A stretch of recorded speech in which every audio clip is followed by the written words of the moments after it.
Committee Room 29, Sound.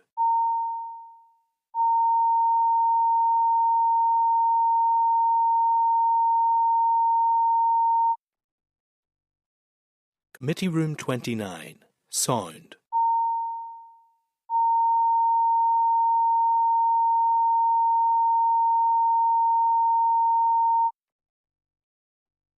Committee Room 29, Sound.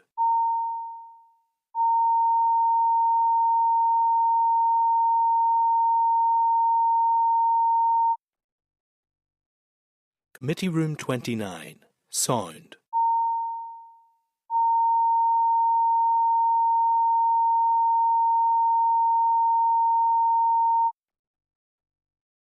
Committee Room 29, Sound.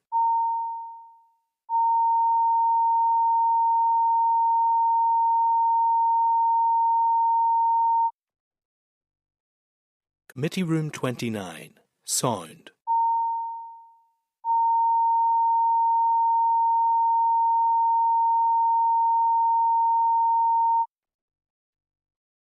Committee Room 29, Sound.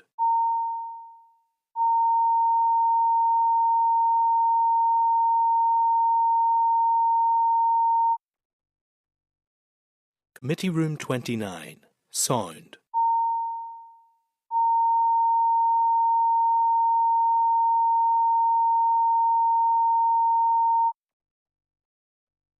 Committee Room 29, Sound.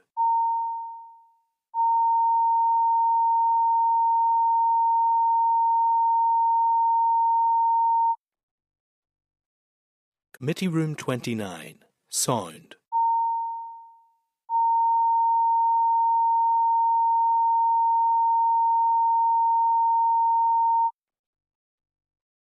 Committee Room 29, Sound.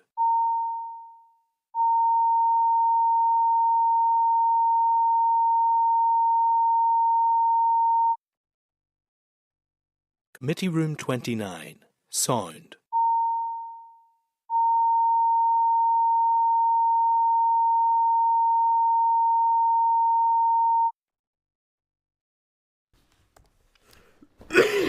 Members, that should be the live feed back on for today's committee meeting, and so that moves us on to item 7 on our agenda, which is an oral briefing from the Education Minister, and we have departmental officials in attendance, and we'll do introductions in a moment.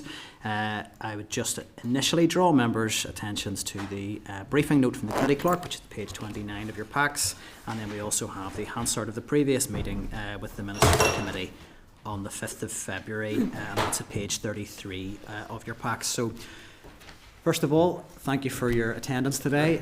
It's great to have you here, and thank you to the officials who've attended as well for giving us your time, and thank you just for your patience with the slight overrun there on the timings. So joining us today we have Paul Givan, Minister of Education. We have Janis Scallon, Director for SEND Reform and Inclusion at the Department of Education. We have Deirdre Ward, Director for SEND Strategic Policy in the Department.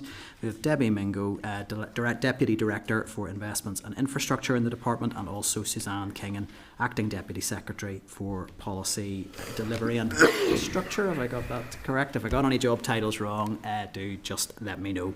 So, in terms of how we approach this today, very happy to hand over to yourselves at this stage for any opening remarks. I would ask to keep them as brief as possible, certainly up to 10 minutes, but we would ask no more than that, because I think we want to make sure we have time for question and answer and to bring every member in, and we're working to an hour schedule, so I would just ask everybody to bear that in mind, that if we have long preambles or we have rambling answers, we won't get a chance potentially. I do not want to have a scenario where the Minister leaves and a member hasn't had the opportunity to engage with the session, so if we could all please bear that in mind. But at that point I will hand over to you, Minister. Thank you, Chairman. I'll certainly do my best not to ramble, and it should be well within the 10 minutes, and a few new faces to the committee from I was last here, Gary and John, so look forward to engaging with them more in their capacities as education spokespeople for their respective parties as well. So, Mr. Chairman, I'll just make some opening remarks and then we'll move into the questions. Can I first say that I welcome the opportunity to update the committee on special educational needs, and let me begin by mentioning the SEND Capital Programme. There's been harsh criticism over the last 18 months about the poor condition of our special school estate, the need for more special schools and the emergency reactive approach to provide classrooms to support SEN placements in both special schools and specialist provision in mainstream. I share those concerns, but I'm not content just to sound off about the problems. I've sought to take proactive steps to respond. So in April 2024, last year, I established the SEN Capital Investment Programme to build for the future and enhance our current special schools, provide up to 8 new special schools across Northern Ireland and expand specialist provision in mainstream so that we are ultimately in a position where a pupil can attend a special school or a specialist provision in their own area similar to their peers. And working with the Education Authority, we have made significant progress.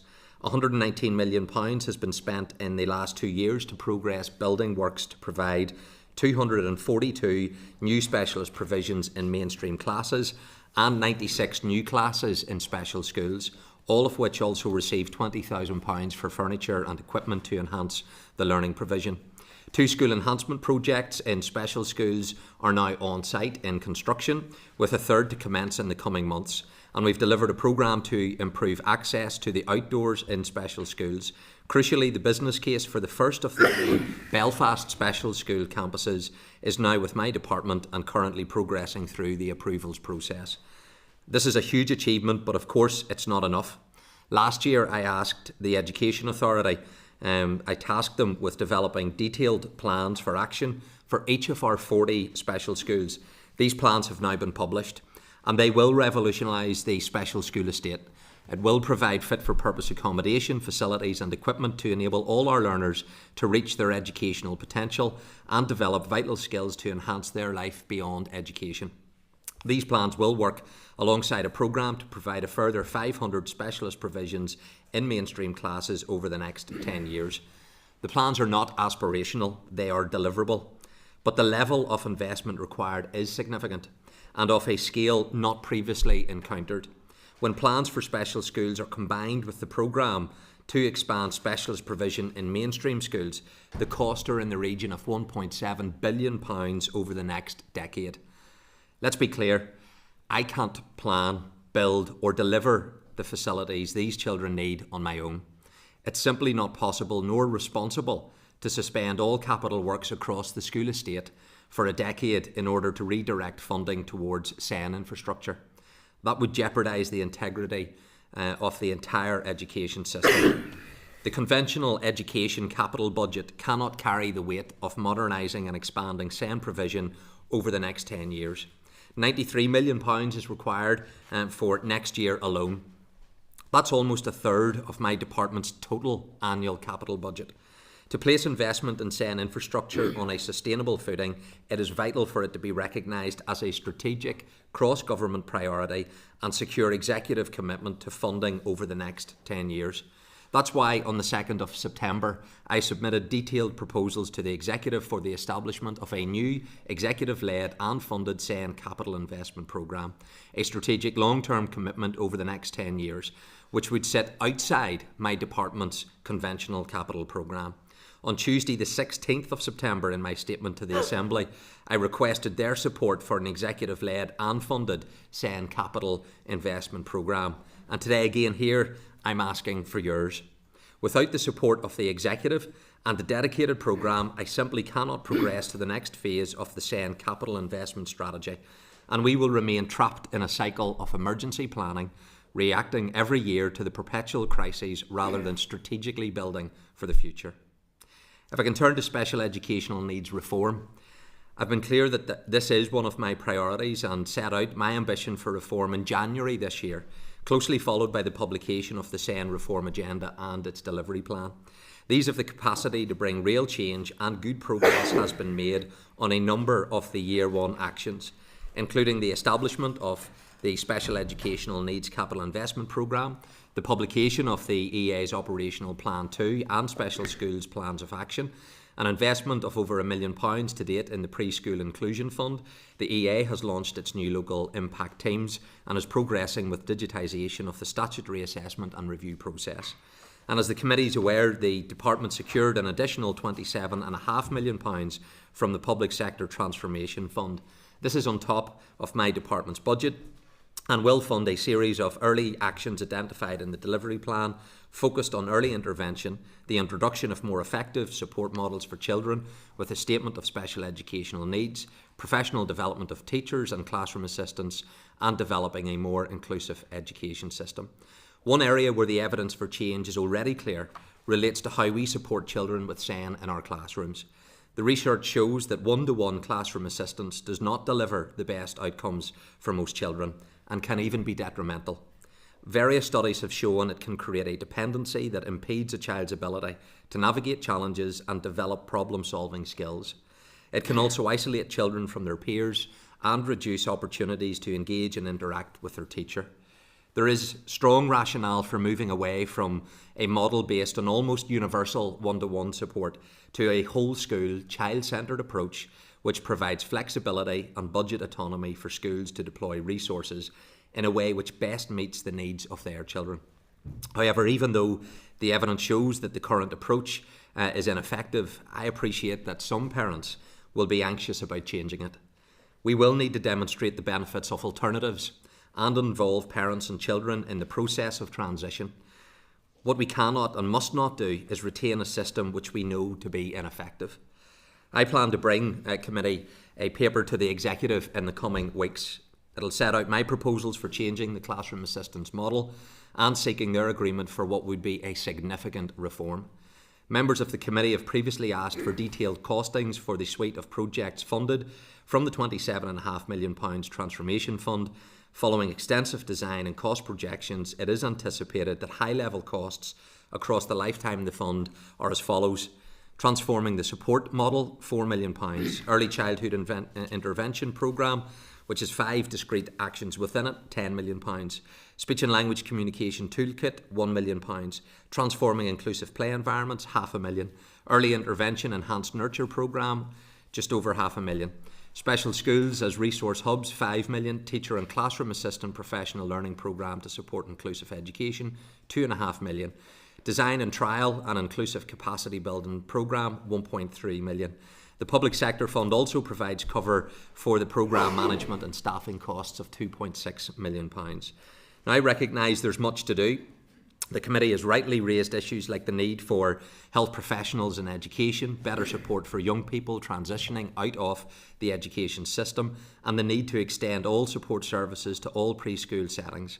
I agree that these need to be addressed, and they are covered in the Special Educational Needs Reform Delivery Plan if appropriately funded.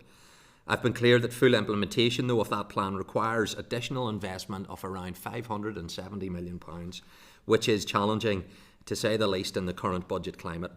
I am therefore not in a position to provide definitive timescales on delivery until additional investment is secured, at which point high-level costs will be reviewed, and I want to assure the committee that I have and will continue to seek the support of my executive colleagues to secure investment required to take forward this important reform programme.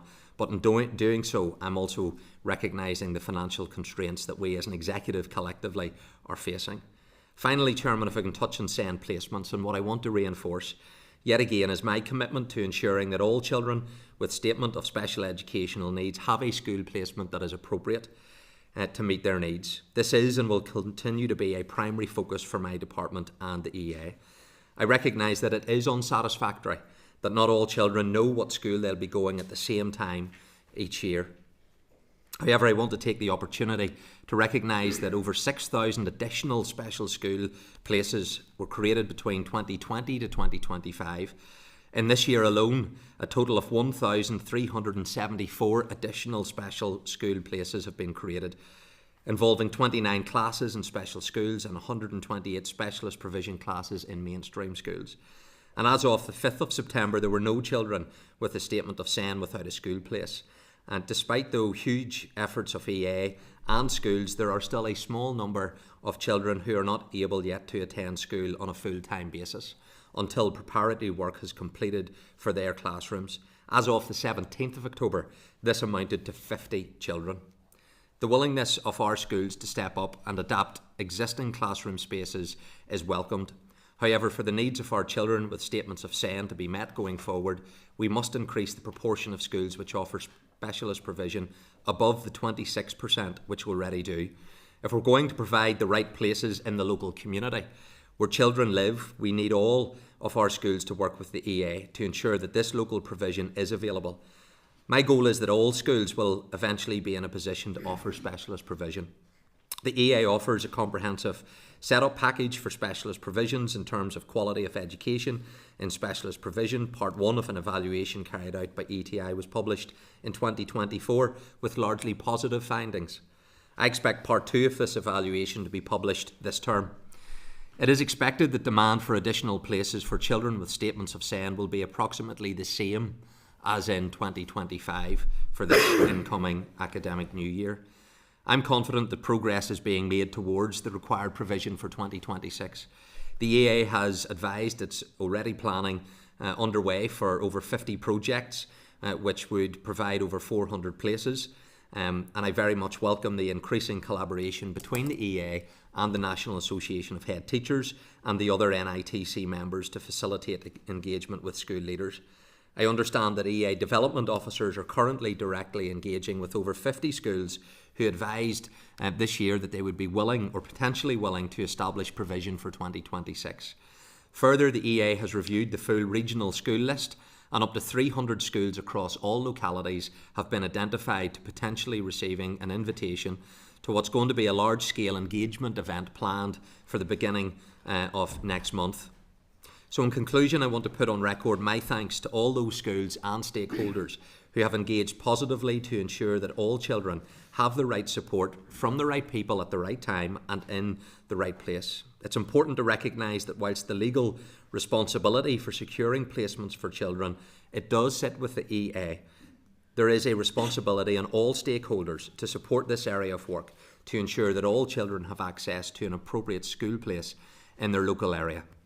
Mr. Chairman, that's hopefully within the 10 minutes or not far off it in terms of an overview, but I'm happy now to hand over to you and to take questions from members. Thank you, Minister. I wasn't watching the clock too attentively, so I'll trust you that was within the 10 minutes. So I suppose I'll turn to resourcing first of all then, in terms of the reform agenda and the transformation plans in relation to special educational needs. And it was good to get some of those high-level costings around the transformation projects. Could you provide clarity for this financial year how much you are investing in the SEND transformation plan in this financial year?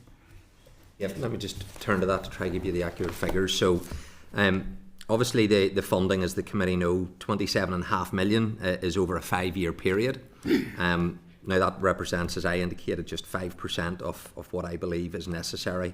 There are those 13 projects that we intend to take forward and have provided some of those costings in the opening remarks. Janis, do you want to give, in terms of this financial maybe year? Just to help, so I had asked a question on the 21st of October where I think the answer came back, it was 4 million, but I'd asked back in June, I was told it was 7.5 plus 3 million to earlier. So just would like to clarify, which is it? Is it 4? Is it 7.5? Or is it 10.5?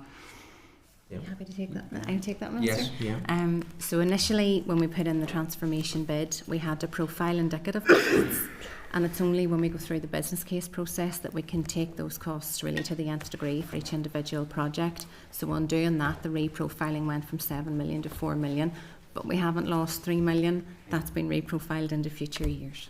That 3 million or 3.5 million that isn't now appearing in those figures, that's going to be following financial year that we'll see that? Profiled into the future years, just taking account that we only got confirmation of funding in March. We then had to move to business case process. Our business case was then approved on the 28th of August.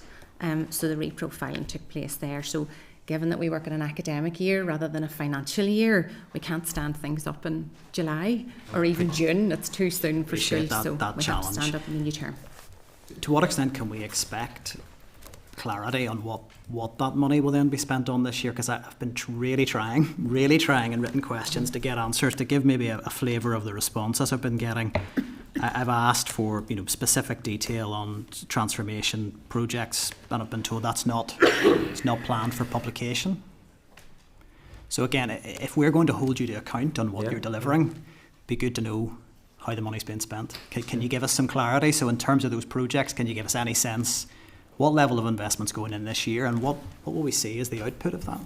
And absolutely, as we incur that expenditure, we will provide all the details to the committee on it. Do you want to give a breakdown of the 4 million? I mean, we can take, if you want to talk about the transformation support model, Deirdre and I can come in on the others. I know that we've agreed to come back and do specific and detailed briefings, and it might be maybe more appropriate to do it at that point. I mean, I don't want to waste committee time in terms of going through sort of line by line, but I guess it's that sense. I'm really keen to know exactly. We've got a really small funding envelope. How is it going to be spent? So this year, where's that money going? So are we going to get that information? Because I think the committee can quite rightly expect to know. 4 million is a small sum, and we're not even asking for huge high level. Because 4 million quid, where's it going? Well, we'll give you the high level figure now, just on it. Yeah, so the 4 million relates to the transform and the support model. So in this financial year, I think the costs are around half a million. Moving to about one. You might have more detailed costs, if I remember correctly, about 1.5 next year, and then so on after that. In terms of parental engagement, that's a system-wide process. That one, actually, we have proposals from organisations. So I had previously mentioned that given those costs out publicly could have an impact on those proposals, and that applies to some of the other projects as well. But by the time we come to give detailed briefings, so I think we're going to do a detailed briefing on the transforming the support model. I'm going to do a detailed profile of the early intervention projects, of which there are 5, and then pick up the other projects in another detailed briefing. By that stage, I think we would be in a position to set that out where we wouldn't compromise any proposals that are currently sitting on the table. Understood. I suppose for me, I just would like to make it clear. I think the committee wants to support the work of the department around transformation, but if there's a sense that we're not going to tell you what we're doing with this money, it feels a little bit like there's a barrier being put up there. I mean, you've mentioned the transforming the support model, for instance. I mean, I'd asked a question on that.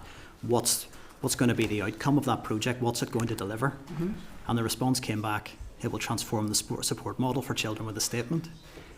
I mean, I think you all know that's not what members are looking for. We want to know specifically what's that going to look like? What's the intended new support model? What actions are going to be taken this year? Those are reasonable questions. I think answers like that feel dismissive. So can you give us more in terms of, are we going to see with those projects again, maybe not project by project, but are we going to get that level of detail of like what is the activity on these projects and what comes out at the other end? I think that's a reasonable request. Yeah, I don't disagree with that. You should be more cited on it. So can I ask, when I'm asking you that question, why the response comes back to just quote back the name of the project? That doesn't feel like engagement. Well, I think the detailed briefing session, you will get the opportunity to get into that in terms of what it is designed to achieve.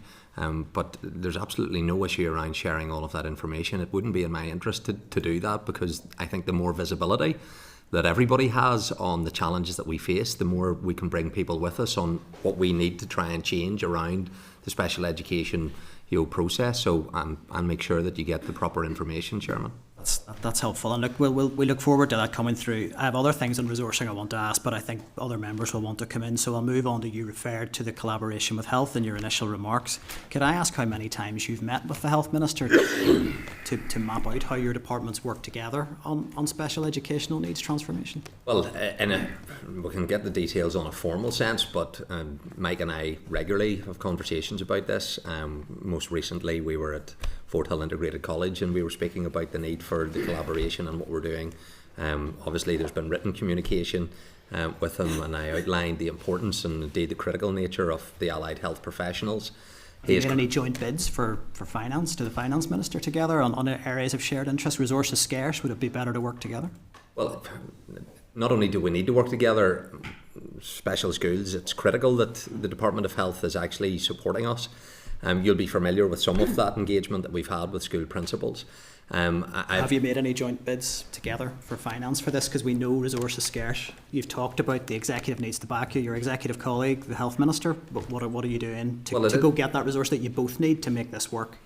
Well, both of us are funded, obviously, within our department, so I have responsibilities on the education component side of it. Mike Nesbitt will have the responsibility for the health aspects of what we need within our special schools. So we need to be looking at the funding that we have within our departments.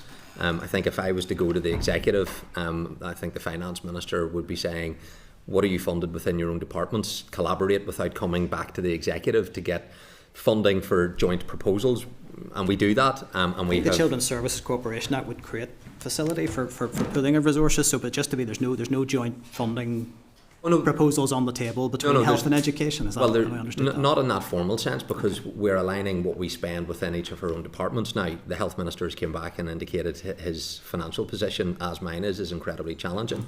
But we have established formal processes where the two departments are engaged within this transformation work. One of those meetings took place only last week, at the start of October. 2nd and 7th. And that is the formal kind of governance structures that we have for special educational needs. So we've put in place that framework. We've identified where the collaboration needs to exist, and there's accountability mechanisms within that process. So that has been established.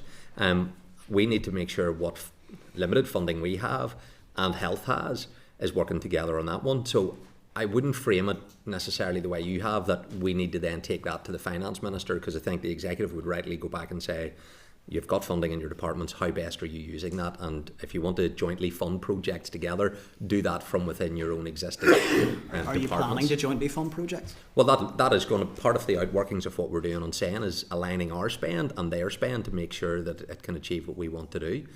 So there are processes in place in terms of how we're handling that. Would you come to committee with the health minister to brief us on those proposals and plans? Well, where it's appropriate, like I've no objection to coming to the committee. That's something that we can do with the health minister. I've no objection in that in principle, but like everything, let's work through what we're trying to do in terms of these structures. Yeah, I mean, I think it's just there's a frustration. I'm sure it's felt by officials and across the system as well. That we talk about we need to work together. I would be really keen if we could get a concurrent health committee and education committee meeting together. Obviously, we need to engage with counterparts in health on that, but I think it feels we maybe need to hear at senior level what's the vision of how we're going to do this, so that we move beyond the lip service as collaboration's a good idea. Well, I would welcome, because I have raised and challenged health about the concerns within our special schools. And you and I were with the health minister whenever I was challenging that. I've continued to do that. That led to the report being commissioned by the chief medical nursing officer. I know there are issues around that report. But that ultimately has been as a result of the engagement that I've been having with Mike Nesbitt and making sure that I'm representing the needs of schools, because we have a fundamental responsibility on education, but health have a responsibility to support those schools, particularly where there are very complex medical needs for those pupils. Thank you. Look, members will want to come in, so I'll finish with one question that is slightly outside of the remit of SEN, but I just felt it was appropriate as you're here. In terms of the school uniform bill that's just passed, I understand prospectuses, the deadline is ticking for that for the 26th of November. Will schools have the guidelines before they publish those, and are you giving them enough time to reflect the new guidelines? We're very, very close to 1 month away from that. I'm thinking about supplier engagement, I'm thinking about parental engagement, I'm thinking about potentially significant changes if the guidelines are going to be as comprehensive as you suggest they are. So I'm hearing from schools and from retailers they're extremely nervous that changes are going to land overnight. So they will, and I think I've just cleared you had submitted a question to me on this. I think I cleared that one today, if it hasn't already arrived with you. I read it, yeah. Okay, so good. You're asking a question you know my answer to. Well, I know the date's the 26th of November. I'm trying to understand how schools and retailers can now be prepared for that, because for as far as I'm concerned, the clock's ticking. I had a retailer on the phone to me in the week saying, I'm waiting for the call from schools to say we're changing our uniform policy at the point they're trying to put orders in with their suppliers. Yeah. So I have every sympathy for retailers in that position, declaring interest. My wife supplied school uniforms when she had a retail shop. It doesn't have it anymore, but so I'm very familiar with the kind of challenges that retailers have, and have been watching with interest what the final legislation was going to look like, because they were very concerned with some of the proposals that some members had in terms of the impact it would have had on them. So I was working through the guidelines yesterday. They are very close and imminent to being published to those schools. I've been going through it following the passage of the legislation. So those guidance is now with the Departmental Solicitor Office for a final legal check. And then I would expect that to go out to schools within the time frame that they would need to complete their prospectuses. But this won't be new to schools, as I'd indicated in the Assembly. Don't know what's in the guidelines. but they will, and they. Yeah, but you're saying it won't be new, but we don't know what's in the guidelines. They don't know what's in the guidelines, so it will be new. Well, they have been communicated now over a number of years in terms of what they need to be doing around affordability as part of their guidance, which hasn't been statutory, but now it is. So they are familiar with the direction of travel in respect of it. But because we passed the legislation in the time frame that we did, then we will provide that guidance. I would rather have the challenge of schools having to carry out the work, design their school uniforms, engaging with their retailers in order to try and deliver changes that will benefit families for September next year, rather than waiting for an extra year, which would have been the result of some of the differences of approaches opinion around committee stage. I suppose it's just where we are now, and I'm certainly hearing some principals declaring interest on a board of governors on a school, not impacting us directly in terms of any prospective changes, but there is nervousness that time is going to be extremely short. Yeah. So I just want to put it on the record, the sooner they're out, the better. I agree. I'm going to bring the Deputy Chair, and if members please indicate through the clerk if you haven't already done so, I'll bring you in now. Thanks, Chair. Minister, you're seeking £570 million for SEN reform and £1.7 billion for the SEN capital plan. At a time when both the Audit Office and the PAC have been extremely critical of both the Department and the Education Authority, been accused of being economically wasteful and failing to demonstrate value for money. Can you explain why you have confidence in your department to manage those vast sums of money? Never mind why anyone else would have confidence.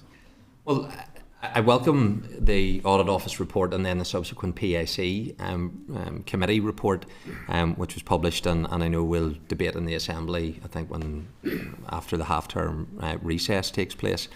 I would challenge some of the findings in both. I think fundamentally, the challenge that we have faced, which led to criticism around a lack of strategic planning, strategic investment, is as a result of not having sufficient funding for a very long time within the wider school estate. That has impacted on the capital spend that we're down to emergency responsive repairs type approaches. Had there been sufficient funding, you would have had long-term planning, you would have had an investment programme, and the school estate wouldn't have deteriorated to the extent that it now is, and we're down to emergency responses. So that has been the fundamental problem in terms of the capital programme within the school estate. Of course, I'll interrogate and challenge assumptions when it comes to costings and delivery, and I always challenge, what are we doing now? The spend that we have on SEN in the past 7 years, and officials will keep me right, has went from £250 million to £650 million. That is a huge increase in the amount of money that is being spent on special educational needs, without, it would appear, any material impact to reflect the level of increased investment. So if I was in your seat, I would be asking those questions, that given how much has been spent and increasingly been spent without having had the impact it should have, how can we have confidence that these proposals will make the desired outcome? And when your Permanent Secretary was in a few weeks ago, and I raised the issue of not being able to demonstrate value for money, I asked him what has changed, and the only thing he could point to was that the EA and the department are working more closely together. When the Chief Executive of the Education Authority was here, I asked him what inefficiencies or wastage had been identified and what changes had been made. He said none. So I'm asking you, can you give us in the committee here today any concrete examples where there have been better outcomes and where there has been better management of the funding, the vast amounts of funding that the Education Department is getting?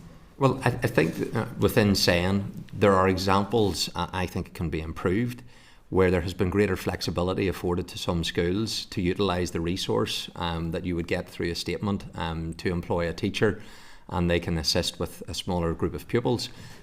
We need to move that model on. I think that is a more effective use of the expenditure than that universal, automatic one-to-one type provision. So we will test, and part of the £27.5 million when it comes to that transformation fund, all of those schemes are going to be tested in terms of, does it actually create that value for money? Let me give you one example, Paul, of where there clearly isn't value for money being demonstrated. I know of a school where there are a number of specialist provision classes. The children in those classes can't eat in the school canteen because there's a flight risk. And what happens is when the lunches come into the school, the canteen service people won't take the containers to the specialist provision classes. So a taxi arrives every day, drives 50 yards across the playground. The taxi driver then waits with his meter running until the containers come back out again when the children are finished. Are you telling me that's good value for money?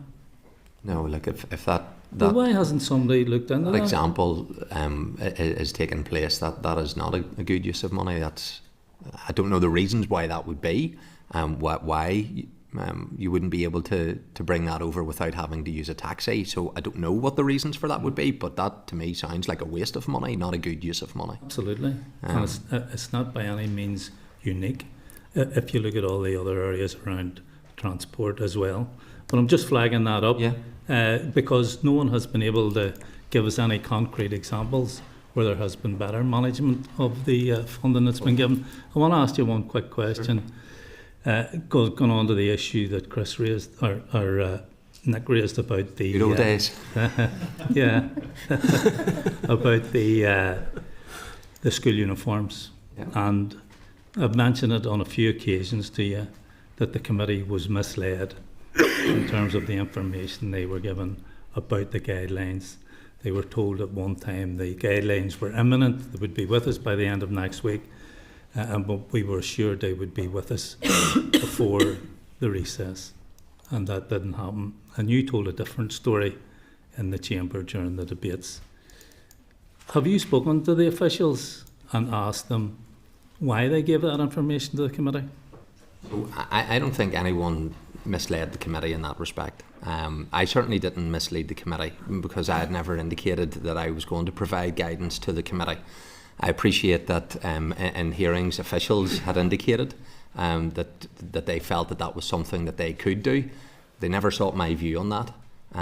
Ultimately, it's I who runs the department, and they didn't seek my view in respect of that. And whenever I explained why I felt it wouldn't be appropriate to share guidance, even in a very early draft type environment, was because the legislation yet hadn't been passed. I knew that there were amendments that members wanted to put down, and to as I repeated in the Assembly, guidance has to follow the legislation, and that was my explanation. Have you spoken to the officials? Brief final comment, Pat, and then brief response. Yes, it's not that I haven't. I explained the reasons why, in my view, the guidance would follow whenever the legislation was passed. I think those officials were acting in the best interests of trying to share with the committee what they felt, but ultimately, whenever I explained that this is the process that we need to follow within my department, and that's the position then that's adopted. I take responsibility for having a view that the guidance follows after the legislation, because the guidance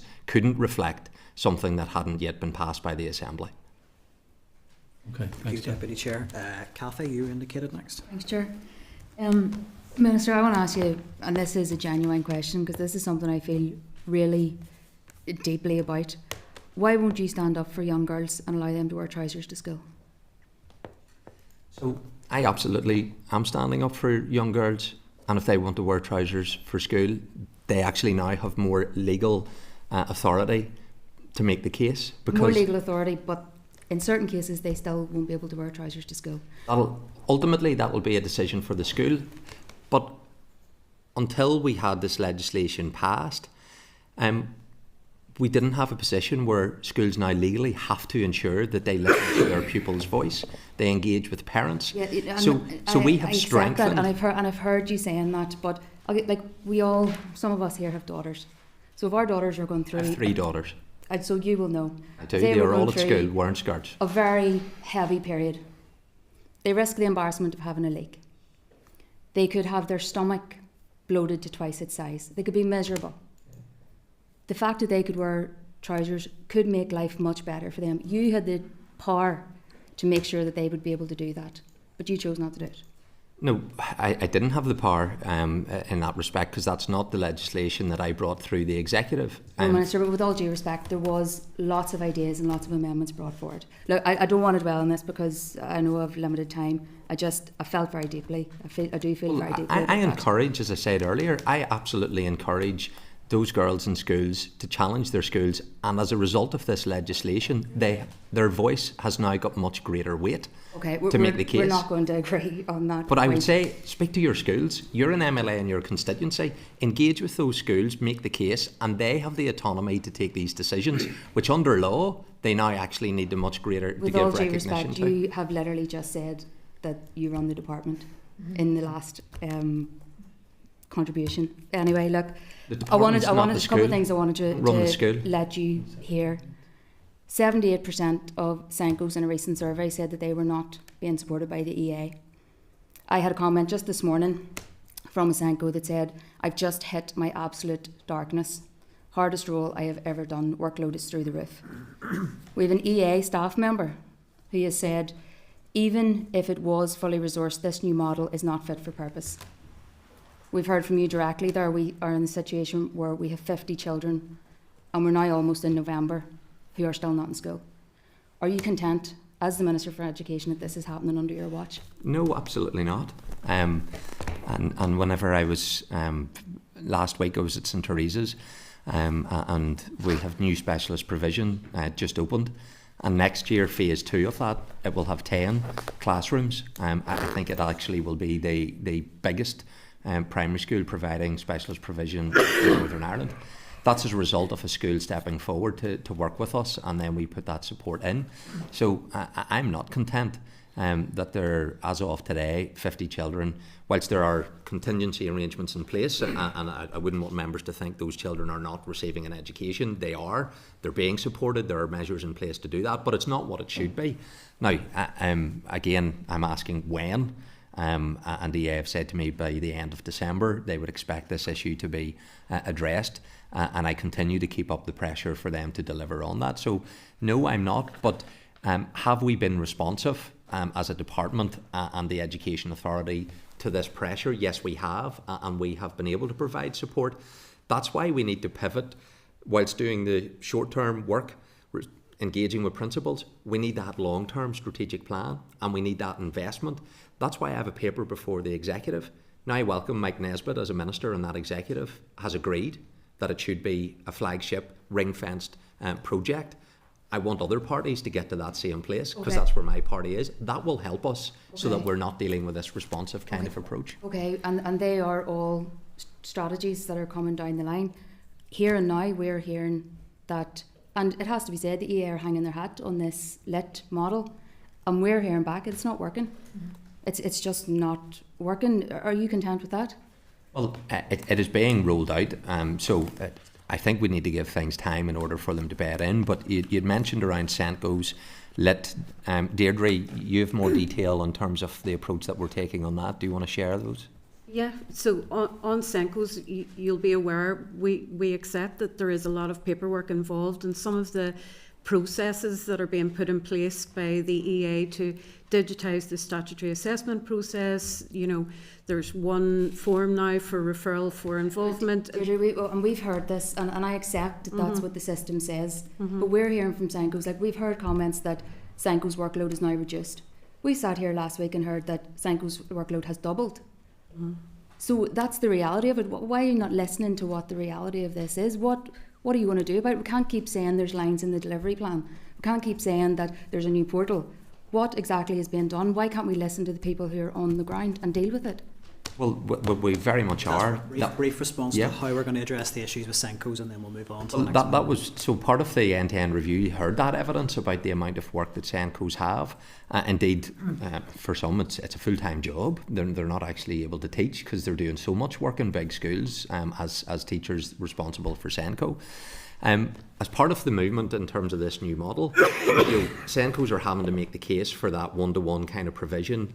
We need schools to have greater utility and resource that they can employ, whether it's full-time teachers or we upskill our classroom assistants. They become. What are the EA literacy teachers for then? In terms of the work that they're doing? Yeah.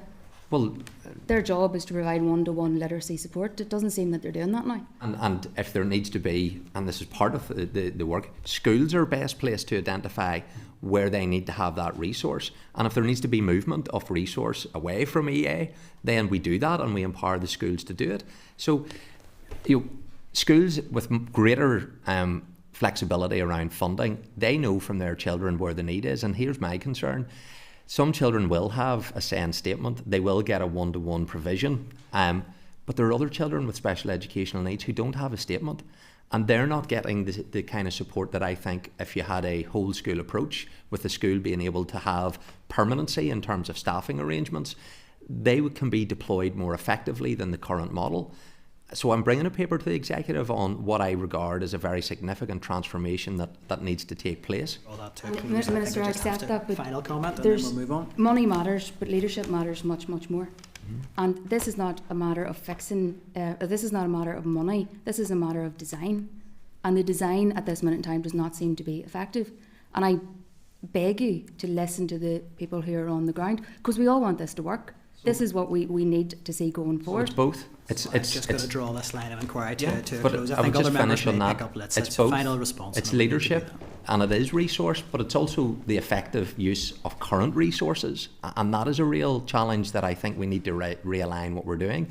But I've visited 27 special schools from I've been Education Minister, some in your constituency. I've heard firsthand. I've been in nearly 200 schools. I've engaged with principals, Senkos. I know the challenges that they face, and they've came to me and said, here's how we believe it can be made better. That's why we've got a SEND plan, a delivery plan with a SEND capital programme. I have shown the leadership. I've reprofiled capital expenditure. What we need to see is that being continued to outwork. But leadership also requires resource, and that's a challenge collectively for all of us. Just ask members and witnesses, if I ask for final comment, I need people to stick to that, because we're not going to get everyone in if we keep pushing the boundaries. Gary, you were next. Thanks, Chair, and thanks, Minister, and thanks to your team for coming along today.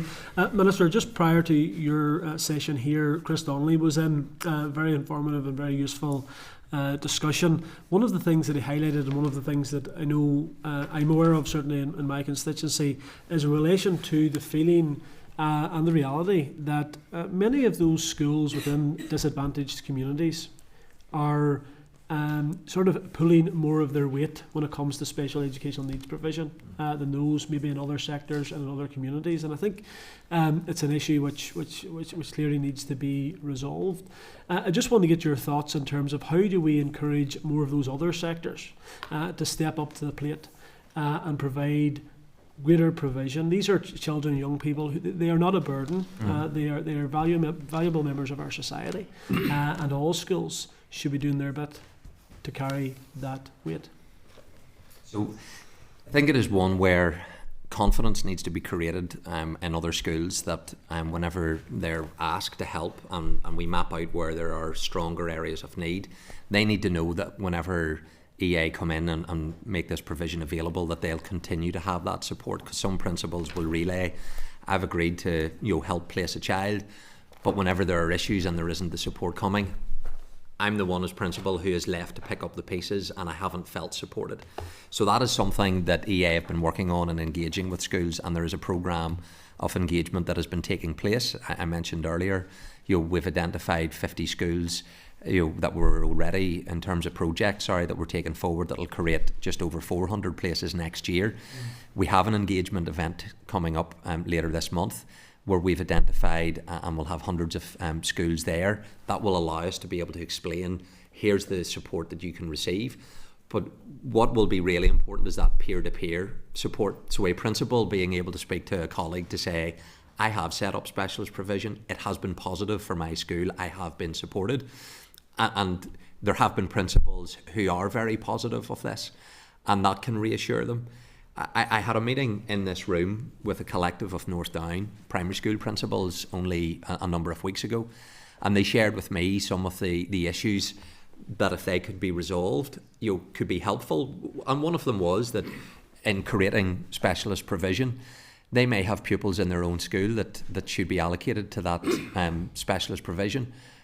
But yet, even though they create the capacity in their school, their own pupils won't benefit from it because of the way in which you're having to align pupils who are needing a place and the way in which that is prioritised. And those principals rightly said, if I knew that this pupil X was going to be allocated in this SPIM, it would certainly make it easier for me to take this on. Now, how we get, as I indicated to them, well, I have a Northern Ireland-wide responsibility, and I'm looking at every school trying to help. But I appreciate if you can't see the benefit for your one or two pupils, but there is a bigger picture that we need to consider. And I think it's how we bring schools and local communities in some areas that they all move together, and it's not just one school, because maybe some other schools then can say, but sure, that's being taken care of because School X has opened up a SPIM and they'll open up a second one if needed. And I don't think that's fair to expect 26% of our schools to have this, because the need is right across Northern Ireland, and specialist provision is going to continue to be an issue which is the norm, not the exception. And that requires us to look at every school, regardless of their sector, regardless of what area they're from. We have children that have needs that need to be met in those school settings. In terms of these issues, we cannot isolate it from the financial reality and the pressures that exist. And we often hear about the challenges within health and within education. We know there's a clear issue. So I do welcome your conversations with the Health Minister, and that's important from a grassroots approach up. In terms of your conversations with the Finance Minister, where currently are those conversations? You talk about the £1.7 billion capital investment plan, which is welcome, and that is leadership. But we need that delivered. And where are you in terms of those conversations within the executive? As much as you can tell us, obviously, without breaking confidences. Well, I met with the Finance Minister at the end of the summer before the Assembly returned from the summer recess. We talked through a lot of the financial issues facing the department, both on the resource but also on the capital, and indicated the planning. And he rightly challenges me, where's your plan? Don't just ask for more money, show me actually a plan that will deliver an outcome. And I says, well, on special educational needs, we have carried out a very detailed plan, commissioned EA, they've mapped out for all of our special schools, and we've also mapped out the specialist provision which is needed to create 11,000 new places over the next 10 years. And that crystallised in my paper to the executive of £1.7 billion. Now, it still hasn't been placed on the agenda. I think that's disappointing. I know the Deputy First Minister has approved it to be on the agenda. I hope the First Minister will do the same, because for me to get to that strategic long-term financial investment, this is the approach that we need to take. That's reflected in the criticism that the Public Accounts Committee has had on education, that we haven't been long-term and strategic. Here's an opportunity for us to do that. And on the resource side, bring that to conclusion to finish on this point. I think it's, and I've documented this, I'm in ongoing engagements within my department around the financial pressures. The Education Authority is on a projected overcommitment of £270 million. And I am deeply concerned that they are going to break the budget. And we have been working with them. The Education Authority Board have voted through a number of cuts in provision, and I'm in the process of corresponding with executive colleagues in terms of what some of that looks like. But that is not a place that we want to be in education, but it is a result of years of underfunding, and we are, as a department and as an education system, 80% of all costs are on staff, understandably with teachers, classroom assistants, and therefore the ability to make the level of savings that are required would entail a very significant redundancy programme, which would have implications for how we deliver education. So the picture is bleak in terms of the funding challenges facing the wider education system and the Education Authority in particular. Thanks, you Gary. Michelle, you were next.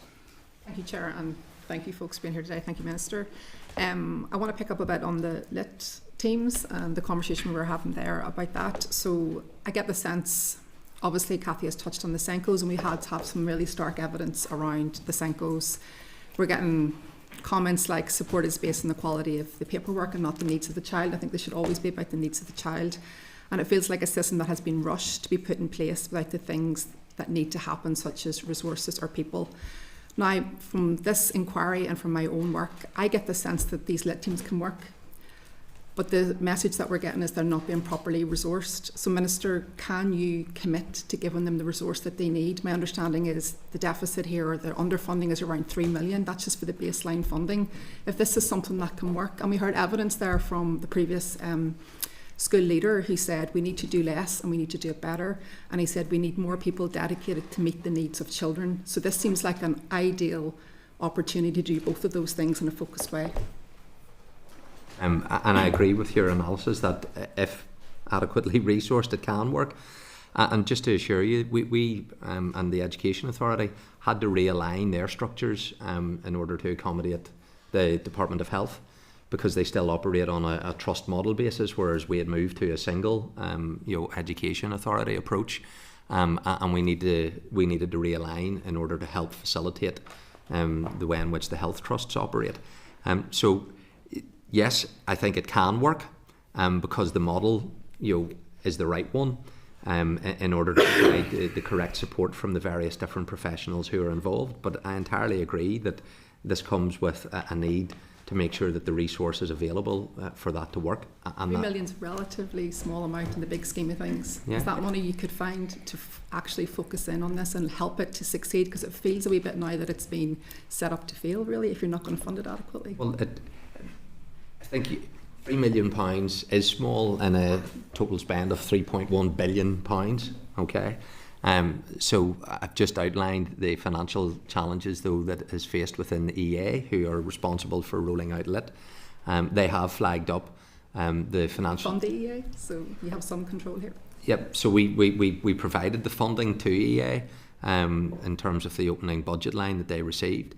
But they are raising concerns around... Well, they have made it clear the financial pressures within the Education Authority are in the quantum of hundreds of millions of pounds, and therefore they're looking at issues around vacancy control, not replacing staff whenever they become unemployed. There are a number of different areas that they have been working through. I am concerned that the impact could be negative in terms of staffing within LIT, but I think the premise on which LIT operates is one that should be impactful and a better way to deal with things. Okay, I would have preferred some kind of commitment there to do it, but I don't think I'm going to get it. I would like to ask just quickly now, in terms of, you've highlighted the placements issue. I believe there was a request for people to assist with getting 110 SPIMs to meet demand for next year. I want to highlight, first of all, just a sensitivity in the framing again, and I've raised this before. We speak to schools all the time who do not have the capacity for a SPIM, who are supporting children with special educational needs. So saying things like the schools who need to step forward or schools who are stepping up just diminishes the contribution that they're already making. I think it's worth restating that over and over again and making sure that we are sensitive on how we present that. To workforce really is what I want to ask about in terms of those SPIMs. So for them to be specialist provision, they need to have specialist workforce. So where is that workforce coming from? Well, the way in which SPIMs operate, you will have a teacher, you normally will have 2 then assistants within that environment, and they are the ones who will have the skill set to support the children in those specialist settings. But it does speak to the wider point around having the skilled workforce, and there's, University of Ulster had a report in terms of providing more skilling and then having pay reflecting the more skilled nature of a workforce. And I think that is right. How do we give opportunities, particularly for classroom assistants, to develop their skill set? How then can that be reflected in terms of conditions? Those are things that the Education Authority are working through. That is part of how I want to have greater utility of the classroom assistants, because I think there are many who do exceptional work, and I think they can do more within the right framework. We know that Largely they are on temporary contracts, and I think we want to be moving to much greater levels of permanency when it comes to the deployment of staff. That's why we need a better model for schools to have the funding in place with higher levels of certainty that that funding is available for them to deploy in the recruitment then of permanent staff, and we can help them in terms of getting a more qualified staff, which then can be utilised within those school settings, not just within specialist provision. Okay, I've got one more area that I want to ask you a question on, and most people have gone outside the lines. It would need to be a quick gone question, outside the quick lines answer. of special education needs. So look, you know the case last week where there was 24 children missing in our education system. We know they're registered in school. We also know there's a cohort of children who we have no idea what that number is, who are not registered in school, who are not registered in independent education, who are not registered in home education. We don't have the facility now to provide the number of how many kids are missing in that context. Yeah.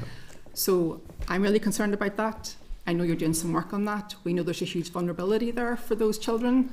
So what are we going to do in this mandate to address that in terms of policy, guidance, legislation? What can we have some certainty by the end of this mandate will have changed so that we can start closing those gaps in the system? And it's a really important question. If I got asked to try and get to the answer just in terms of those specific actions quickly, just so that we can hear that. Officials are currently scoping out where there are gaps in legislation, because we aren't able to identify where parents are under the legal obligation in terms of education. And whenever you withdraw a child from education, we will know if a child no longer attends school because they've left. Yeah. But parents are not under a legal obligation if they decide to homeschool. That's the first point of failure in the system then that we need to address. Well, so currently under the law, parents are not under any legal obligation to inform education authorities. They're not under any legal obligation to inform education authorities that they're going to homeschool their child, for example, and therefore there is a gap in knowing that information. So we're scoping out where is the legislative gaps in respect of trying to identify children missing from education. We've scoping this for a year now though. Are we getting any closer to getting some answers and some deliverables on it? Well, if there's legislation to come in this mandate, I think that is something that, I've said if we can do that, we should do that. But obviously there's a window of time that is closing in terms of how we take legislation through the Assembly. But just to assure you that absolutely, we're looking at what gaps there are and how can we address them. Draw that to a close. Cara, you had indicated Thank next. you, Chair. Minister, thank you, and to the panel for being here today. Mine is slightly out of the remit of SEN as well, but it does apply to, I spoke with a parent of an autistic child who is currently at one of the schools in Coleraine that are set to amalgamate. So my question pertains to the Causeway Academy, where it is, and some of the issues that we've had. For a number of teachers and parents of children who go to these schools, Coleraine College, North Coast Integrated and Dunluce, they feel the planning so far has been a total disaster. There's been lack of clarity, lack of public messaging. Initially the plans, Minister, were to have the school on a neutral site on the Lodge Road, and then we were informed in June that wouldn't be happening. Now the plan has now changed, and I've been informed that it will likely take place across 3 separate sites, which wasn't initially the plan. Putting the logistical issues aside, from an integrated education standpoint, Minister, and particularly for those children who attend these schools, who have autism, who like routine, who like certainty, where are we with this important project? What does it look like? Can you provide some clarity today? So I entirely agree in terms of the process where we are today, in terms of identifying where the site should be. And I've been very honest with people to indicate, the current proposal where they're operating on a 3-site model is one that is likely to continue. There's obviously a new principal that's responsible for this work. EA is engaging with them on that. Ideally, you would want to have a single site as the place for that to occur. However, I know whenever the costings were carried out by the Education Authority, and officials will correct me on this one, it was in the region of over £20 million just to provide a single site, and there just isn't £20 million available within the department's capital budget in order for that to take place. So what I would say is it's not acceptable, in my view, that this is where we are with these 3 schools having to operate still within their sites. I don't believe that is an outcome which is the best.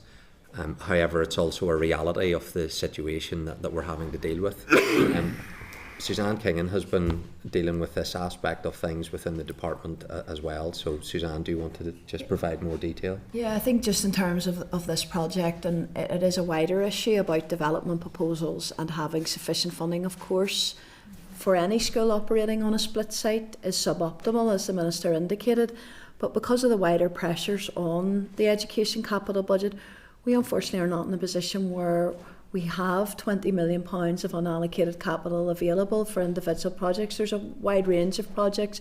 There was, for example, recent development proposal, for example, for Craigavon Senior High and those pieces. So we know schools should be on one side after they amalgamate, but we're facing such capital pressures, particularly around SEN.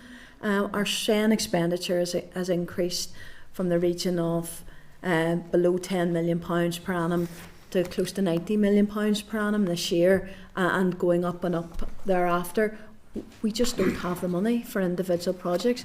We're faced with a wider market position where not only have we growing demands on our capital budget, but costs have massively escalated, construction costs. So we're getting less bang for our buck as well. So our funding doesn't go as far as it used to. In a situation where we have to provide SEN placements first, because that's only right and proper. The children need to be provided with school placements. That's the most pressing need across the school system.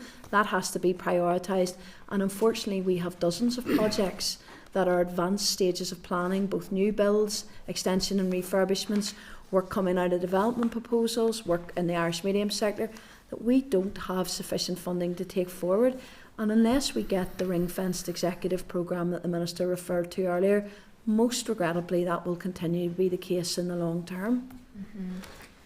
I think parents I've spoken with are just very confused. The idea around amalgamation was brought forward, and then the very principle, the core principle of this amalgamation project was to have all different types of children coming together to learn and to improve educational outcomes. And now we're hearing about a 3-site approach, which is just really very confusing, and the desire is to be open for 2026. Is that still going to happen? What I'd say about the split site approach in terms of amalgamations, it's not optimal. Of course we want schools to be on a single site, but there are benefits from amalgamation that come regardless of whether you're operating across 3 sites. You know, you have improved sustainability, you've a consolidated teaching staff and senior leadership team. Children are able to avail of a better curricular offer. So many schools do successfully operate across split site. So it's not the case that with this piece that there's no benefits to this amalgamation because they're not going on to one site. That's not the case. There are significant benefits, particularly around the curricular offer for children and young people.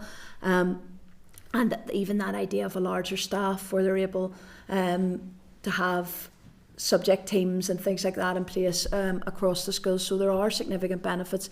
We have to work through this project. We have to get a solution that is affordable and that will it can open in 2026 be delivered. For certain. Well, in terms of the way it's going to operate, like it will be operating as a new school, but it'll be on a likely a split site. So 2026. Final comment, Cara. Yes. And what I would say is, well, it's not acceptable, but it's also not unique. I visited quite early in office a school which operates, I think it's across the three schools. It was Lacal, I think it was, and they're in that very same position.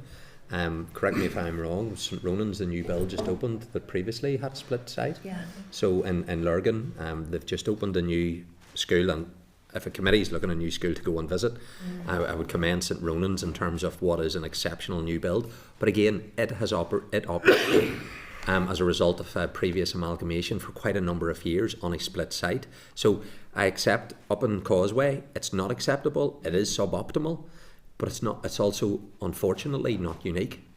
Just a final comment. Just final comment to be respectful of the chair.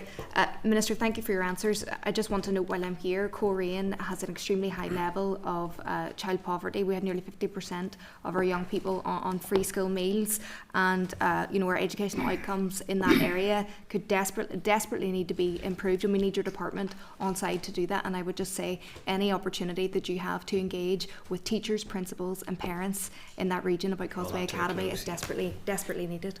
Got that on the record. Thank so you. I will bring Danny in next. Thank you, Chair. Minister, you've heard the challenges that our school leaders and staff are facing and the heavy lifting that they're doing, but they're also overwhelmed with the pace and scale of the consultations and changes that you're proposing. My concern is your plans on assessment and curriculum. Are you more concerned about league tables and spreadsheets than you are about the confidence, growth and creativity of our children? So here's a real challenge when it comes to assessment. One of the single biggest contributors to teacher workload and overworkload is their responsibilities for controlled assessment, and actually what we're doing on assessment will release some of the workload pressures that they are facing.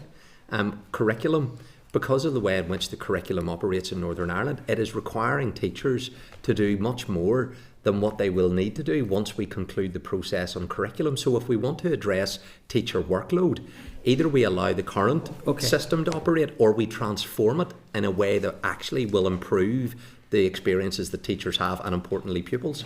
So let me stop you on that one. So what I mean is by narrowing the curriculum, by teaching the tests, by focusing on high-stake exams, are you undermining the overall development of our children and young people? So it's quite the opposite. I am removing the teaching to test, because here's the problem. You have a curriculum, but then you have a qualification, and the school will always, when it comes to seeking to pass the qualification, they will teach according to the test that you need to gain the qualification. And that's why qualifications need to align with the curriculum. Otherwise, you're asking teachers, here's the curriculum that you need to teach, but also now, if you want to pass the test, here's the areas you also need to cover. And what teachers are doing is they are having to skim through a huge amount of curriculum without allowing them to have the time to get in-depth understanding. And children are having to then catch up. And here's the thing about actually why we're doing this. Do you know who suffers the most with our curriculum in Northern Ireland? Children from a disadvantaged background. Because see parents who can, Danny, who have got the money, they'll get their tutors, they'll get their children caught up, whereas this approach will actually benefit the working class more than the current system. Okay, Minister, I'll completely disagree with you on that, because what you want to do is reduce teaching, maybe that's what you're saying, but your plan is to scrap AS and instead have a single very high stakes exam that will pile even more pressure on our young people. Do you accept that this will have a huge negative impact on their mental health and their well-being of so many of our pupils? That what about the children that don't test well, who prefer coursework? Are we just taking away their chances and opportunities? Designing a curriculum that benefits the few and not the many? No, because actually the evidence doesn't actually back up the argument that a linear approach disadvantages children.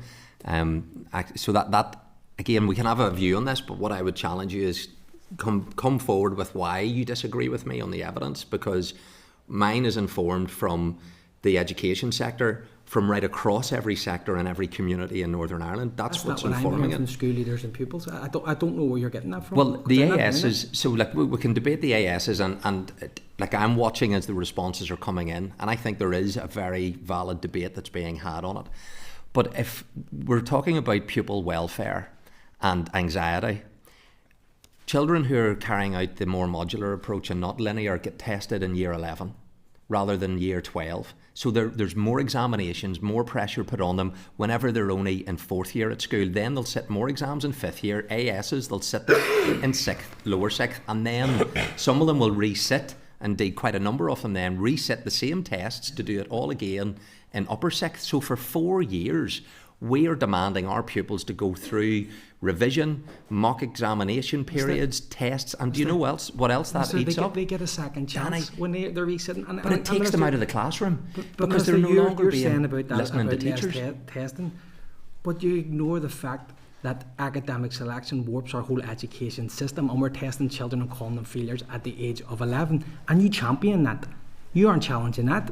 You aren't trying to change that part of the education system. So it's hypocrisy that then that say that you're trying to take away testing later on down the line. It's just not. This doesn't stack up, Mister. So I really welcome this discussion. I appreciate it's not on saying, but what I would say on... But it impacts, but it really impacts on our children with additional needs, because the curriculum, the way you're going to set it up, the way you're going to set it, it's going to make it even harder for them, because you're putting it all down to a high stakes exam later in the line and not having that assessment throughout their pathways. Not the case. So actually, as part of the reform of the curriculum and what Lucy Crean identified, the Northern Ireland curriculum as it currently stands is disadvantaging children with special educational needs. It's also disadvantaging children that are going through the medium of Irish. They're being disadvantaged by our curriculum. So part of the work that I'm taking forward on the review of the curriculum will improve the experiences for children with special educational needs, will also address the current shortfallings with children within the Irish medium sector. And again, what I would say around all of the testing period, in lower sixth, some schools, their children are out of the school for 2 or maybe 3 weeks in January for preparation to sit mocks. Then the ASs are sat in May, and those ASs are completed in May. Some schools don't bring the children back in for the whole month of June. So they've missed out on at least 7 weeks on some occasions. Gives them a second chance. If the exam, but Danny, you're putting it all down to if you want children, you're going backwards. But you want more testing. Sorry, Danny, Minister. I want more opportunities for our young people to be child-centred. Yeah, just to say, we are running out of time. I think this is a really important conversation the committee needs to have, and I actually, whenever we get the briefing from officials on the proposed plans on this, I think this is a really, really important conversation. I'm not sure in the time we have left we're going to unpick the complexity of it. I would welcome it. And I think Danny's he's right to get into this, because this is one that we absolutely need to try and debate. Completely agree. I don't think we're going to but I know it's not what today was about. Yeah, I mean, I would say on the post-primary transfer and the academic selection issue, I think there is a big issue. You know, I think we do have to be realistic about whether or not we're going to say up the school we shouldn't be teaching to the test, but down the school primary that's okay. You know, the own independent review of the curriculum, it was clear it does skew the curriculum. We are teaching to the test way down the scale in the primary system, and I think if we're going to have the conversation, I think we should have it in the round. And I'm not, and I know you're politicising. You're tempting me. You told me in the chamber that you were disappointed in me for politicising the issue. I don't think asking about is that a good thing to do to children at that age in the system is an invalid question to put into the mix for a debate. But perhaps one to have at another time. But I do think we need to, if we're going to have the discussion, we should have it in the round. Especially since the Minister pointed out that if you're from a disadvantaged background, you're at a disadvantage because more affluent parents can pay for tutors. And can pay for tutors. I think that was a well-made point, Minister. Thanks, Pat. You can also pay for houses near good schools is the problem. Yeah. John, I'm going to bring you in. Yeah, Minister, thank you. I echo the need for investment, because whenever I go into mainstream schools that provide special education needs provision, I see basic things that aren't there. So, for example, I was in sensory rooms that are sort of makeshift. They're not fully padded, not big enough. And in fact, some have stud walls, which means that the children can hear what's going on next door, where actually they need to have somewhere really quiet. So it was just an observation that those basic things need done. I appreciate that requires cash. I want to raise a really difficult issue, and not in any point scoring way. I had teachers say to me who are in mainstream schools that provide additional needs provision education, that they're coming home bitten and often spat at, because these children who are vulnerable, it's not about blame, they do dysregulate and they do become difficult and volatile, and the teacher has to intervene in a way to protect the child and other children.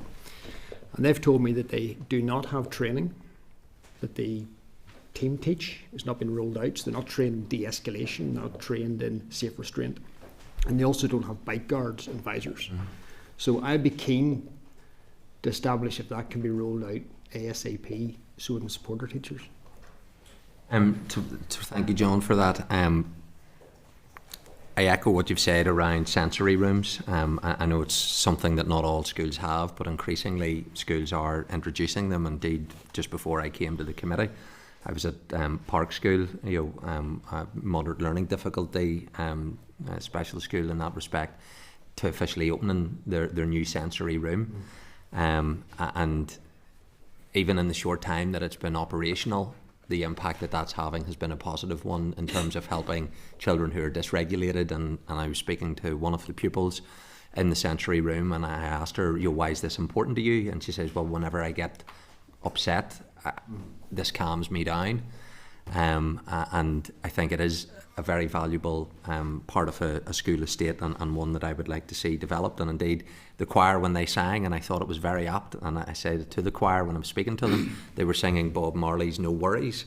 And I says, well, I'm slightly anxious because I'm heading to the education committee, so this song has prepared me for it. So it was, again, those visits are always ones that will pull at the heartstrings. On the wider issue, it is one that principals have raised with me, and I've been in some schools where there is very challenging behaviour. I've witnessed it whenever that occurs, and those children need as much support as you can possibly give them, and their families are often facing very challenging environments at home. But the teachers and the classroom assistants are facing those challenges, and not only in terms of bitten, spat at, there's broken limbs has occurred as well within some of these school settings, and teachers need to know, and classroom assistants, they need to have very clear guidance as to when it is appropriate to intervene and the nature of that intervention, not only for their protection but for the protection of the children that are involved. And I think that is something which is really important. And we come to this with a very rightly child-centred focus that also has to take into account how to keep them safe, but how to keep the staff safe within those school settings. And so this is a difficult one to navigate. But what I will not do is allow our schools, the teachers within those schools and the staff, to be operating in an environment where they feel there is not sufficient clarity on the law and guidance in order to protect them and to protect the children. And so I'm very much informed about wanting to make sure that there's a very clear approach, which is child-centred, but recognises the practical realities of what a lot of our teachers are having to deal with. And if take it out of a special school setting where I think this issue is more acute, but there are incidents that occur in all of our schools. I was on the board of governors of a school where there was an incident between two pupils, and they were fighting in the corridor, and a teacher had to intervene. I'm glad the teacher intervened, but they needed also to be assured that their intervention then wasn't going to be challenged. And so we can't leave them in an environment where they feel vulnerable. Otherwise, the teacher won't intervene. And you'll only then end up having pupils engaging in activity which is harmful to them, but also harmful to the individuals. Yeah, I thank you for that, and I will follow it up because it is something I'm very keen to see that training provided and the equipment. And I think the support is vital, because if they don't, as you say, risk aversion steps in, and then actually everyone is at risk. The final one I want to look at is just outside of special education needs particular. There's an issue in my constituency last week with Harryville Primary School, and that is that, I don't know whether it was leaked, but the BBC got hold of the tracer alert that says 48 children were currently outstanding from education, 24 were in Harryville. I think the Education Authority must have confirmed the number, and then that became headlines, caused a lot of distress for the school. Actually, a quick phone call, I found out it was 8, and then it was revised.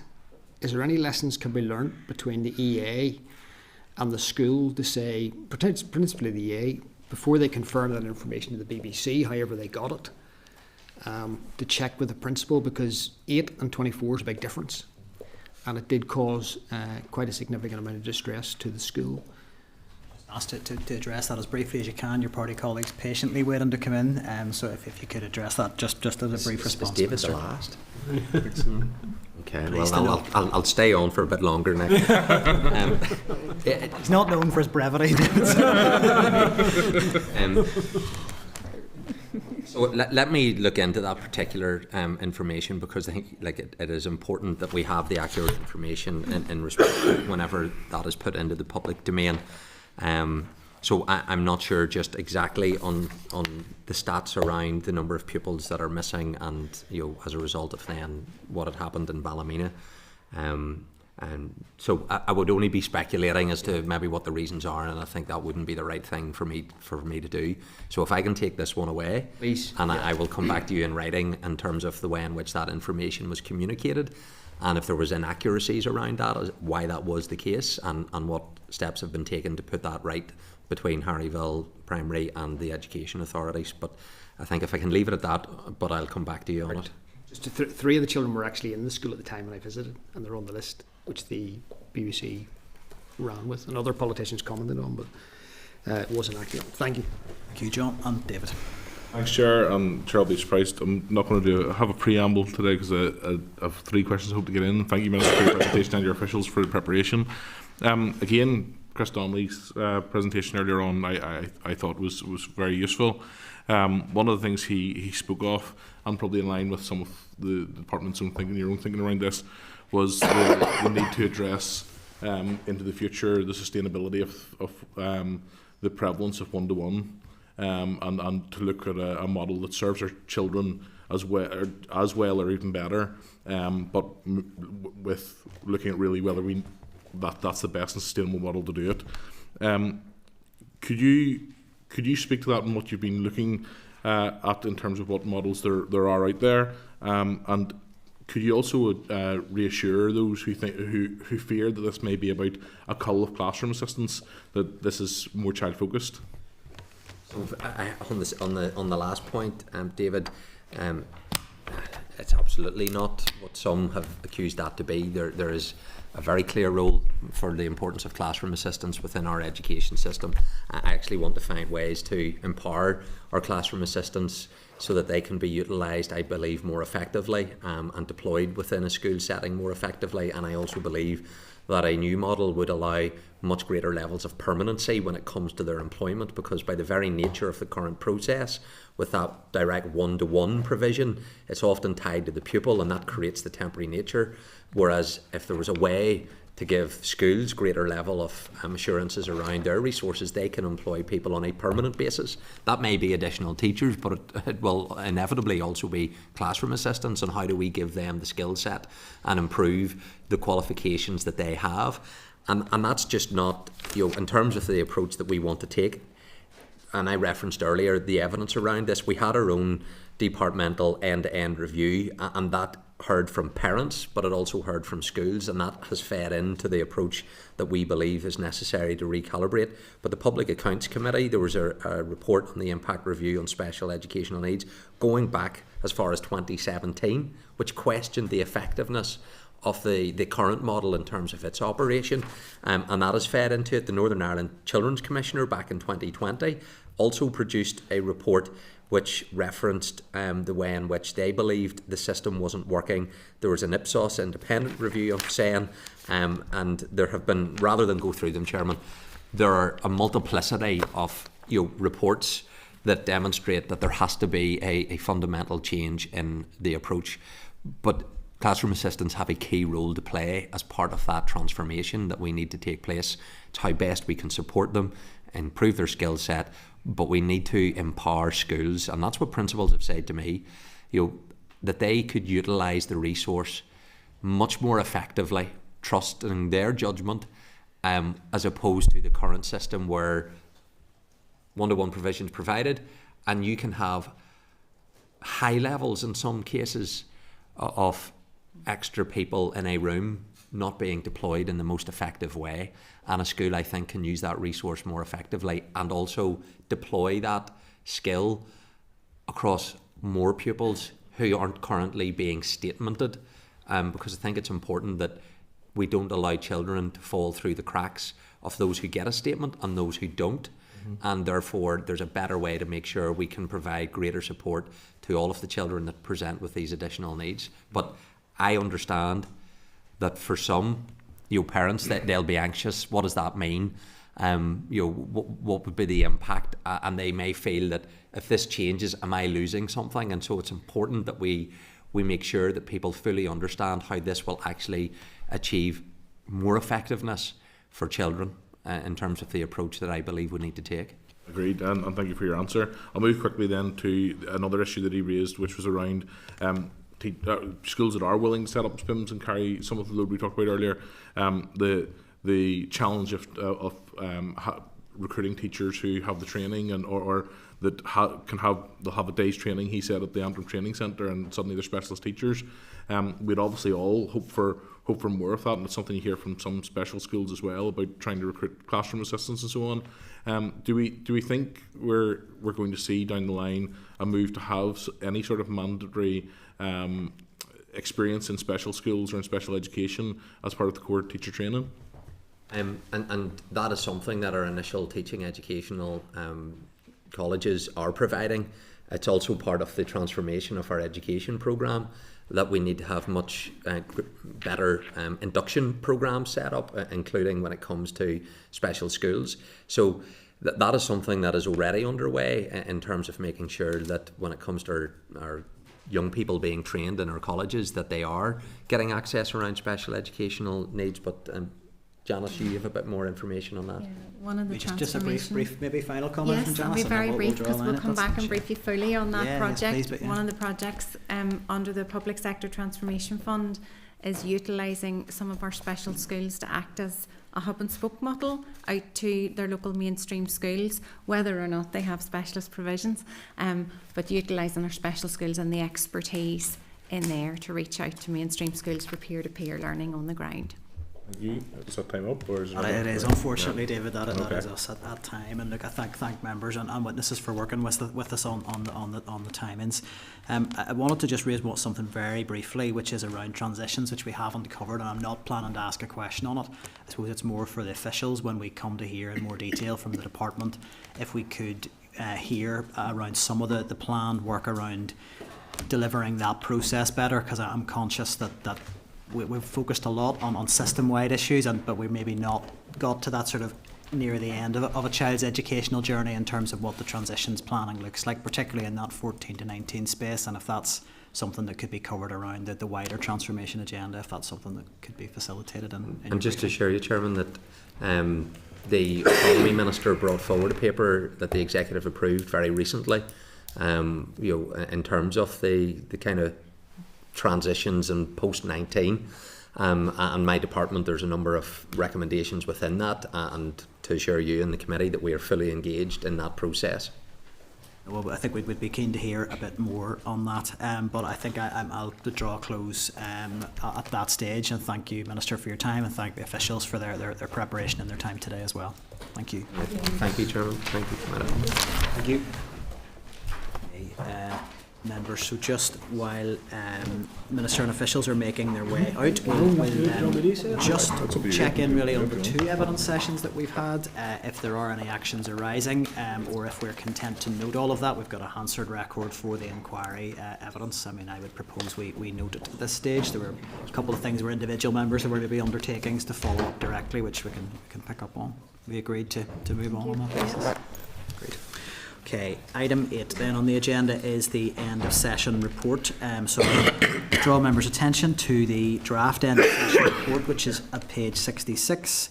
I'm happy to open it up for members' views. I would just make an initial point myself. I think there may be a couple of tidying up things around formatting and numbering in the contents page, and maybe some editing comments that are still in there that we want to just make sure that, subject to those being tidied up, I'm content to propose that we go ahead with that draft end of session report, unless anyone has any other comments they wish to make. Agreed. No, agreed. Item 9 then is correspondence. So I would refer members to pages 82 to 108 of their packs, and then also correspondence that has been tabled in your tabled papers. So there's a summary note as normal, page 82 in your packs. I'll just highlight those ones that maybe need a committee decision or discussion. Everything else will then be dealt with as per the summary note if we're agreed. Item 9.4 on page 92, it's correspondence providing research from the Simon community on childhood adversity and homelessness and some of its links into education. And I would want to suggest that we look to schedule an informal oral briefing on that report if members are agreed. Yep. Item 9.5, it's a response from the Minister of Education. It's a written update on the Careers Action Plan. Maybe just to check with the clerk, but my understanding is we have sought a briefing on the Careers Action Plan from officials. It will be the new year, I imagine, but I would suggest we note that and pick up any of the material in it for that briefing, if members are agreed. Right. Item 9.7, page 10 of tabled papers. It's a response from the Department of Education to concerns regarding the governance at Assumption Grammar School. And the response highlights that the department has raised, the Concerns Committee has written about with the EA and is awaiting that response. Our members in the first instance content to note that response and share it with the correspondents who had highlighted some of the issues with in relation to that particular school, but also I would suggest we go back to the department. We are waiting for the EA response to our inquiries also, but I think it would be reasonable to ask that we get sight of the EA's response to that, given the seriousness of the issue, if members are agreed. Agreed. Item 9.8, page 11 of tabled papers, it is correspondence from the Association of Educational Psychologists. So I met with the representative from the association this week, and they were very keen to brief the SEN inquiry. I think as they are a professional body representing educational psychologists, and we're fortunate in that the secretary of that association was previously practicing as a ed psych in Northern Ireland, so knows our system well. So I think we really should take the offer of that briefing up. We've said on many occasions we need to hear from ed psych, so I'd be keen to take that forward if members are agreed, and also that we do add the association to our stakeholder list. I think they're likely to have valuable input if members are agreed. Agreed. Yeah. Item 9.9, page 12, it's the explanatory and financial memorandum for the Administrative and Financial Provisions Bill. I would propose we note if members are agreed. And then item 9.10, page 50 of table papers, it's response from the Department of Education on a range of shared strategies that cross over with other departments. I would propose we note but consider the material contained there when we are taking evidence in any of those issues in the future if members are agreed. Right. Other than that, are we content to dispose of the correspondence as per the summary note at page 82? Is that agreed? Right. Agreed. Item 10, forward work programme. So there is a draft forward work programme in your tabled papers. Ask the clerk I think fairly briefly. I think the inquiry evidence sessions are shaping up through those. We're now clear we're going to hear from the department once before Christmas and then in the new year.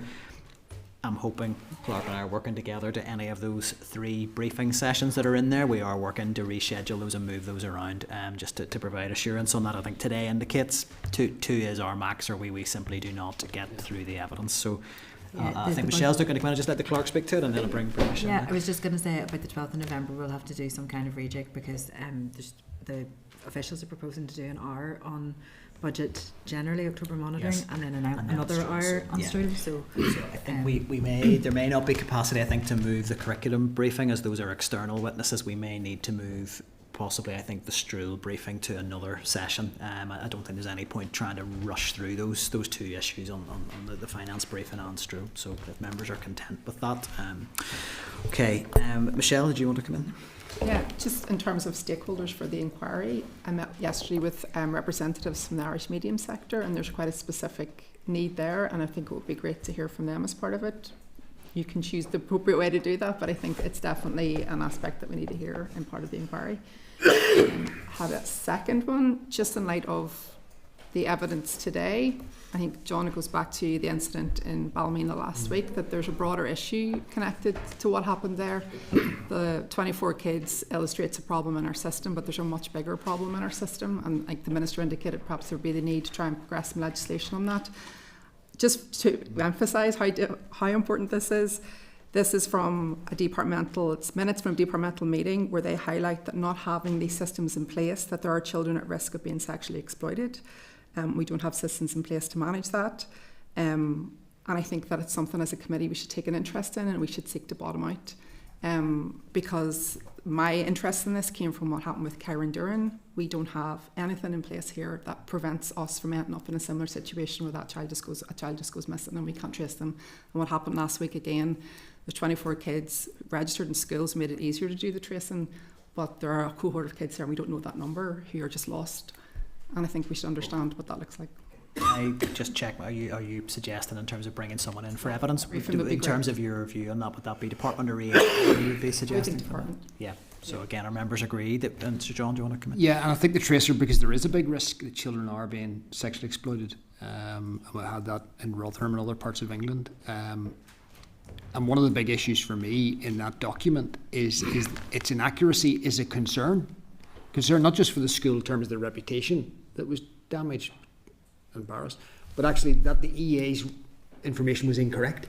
That they were looking for 48 children, and actually the 24 of the 48 was actually 16 of them returned. It just seems to me that there's a gap, and it could have been the other way around. That there was children are missing that aren't on the sheet. It just seems to be the sheet's not accurate, and that in itself is a real concern if it's linked to safety. Just, it did concern me greatly. John, Michelle, just briefly to come in. Yeah. In terms of my concern would be more that we got to October and there's 24 kids who went missing, and there's no systems in place that automatically would have recognised that and sought to look it through. So the piece of paper, yes, but in terms of the fact there's kids and there's vulnerability and we don't have those systems in place, for me would be definitely the bigger issue here. Well, look, I think if we can get the department in, they can speak to the systems, and I think speak to the legislative picture that we have and where those gaps are as well. Were you offering either Department or EA, did you say? Well, I was checking with Michelle and her view. Well, I was just suggesting, possibly a joint briefing. Whether you do a joint briefing, so because I just know the department are moving through it, but yeah, if you think there's it's just you end up with one saying, no, that's not us, that's the other. No, I mean, I think if there's going to be operational responsibilities for the EA, so let's hear from both if members are agreed on that. Yeah. Okay. That's great. So are members content to endorse the forward work programme as drafted? Great. Item 11, any other business? Is there any? It probably circles back to the session. That's a couple of times now the Minister's talked about the Senate Capital Plan not being signed off for discussion at the Executive. Would it be appropriate for us to write to EXO and ask what the hold-up is? Write to the Executive Office? Yeah, to ask what the hold-up is in terms of tabling it at the Executive. I'll take advice from the clerk in terms of there's the confidentiality of executive business and all that, in terms of whether that is an appropriate action for the committee to take. Would that please within the range of our actions we could take? I'm sure we can certainly ask the question. Yeah. Okay. Well, if members are agreed, you're content to get that correspondence away. Great. And then item 12, date, time and place of next meeting. So confirm that is after recess next week. So it'll be Wednesday the 5th of November, 2 p.m, room 29, and online here in Parliament Buildings. And so I'll just put the question that the committee meeting does now adjourn. Are we agreed? Agreed. Committee room 29, sound.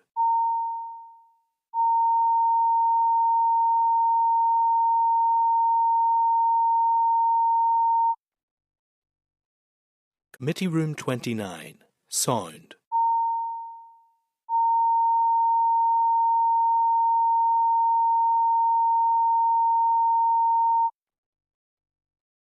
Committee room 29, sound.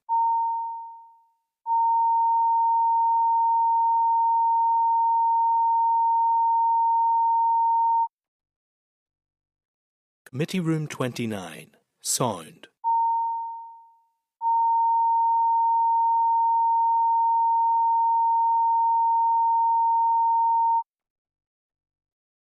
Committee room 29, sound.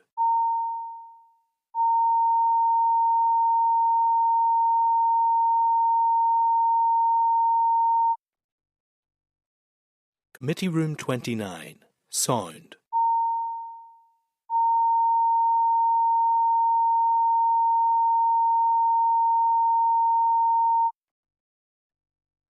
Committee room 29, sound.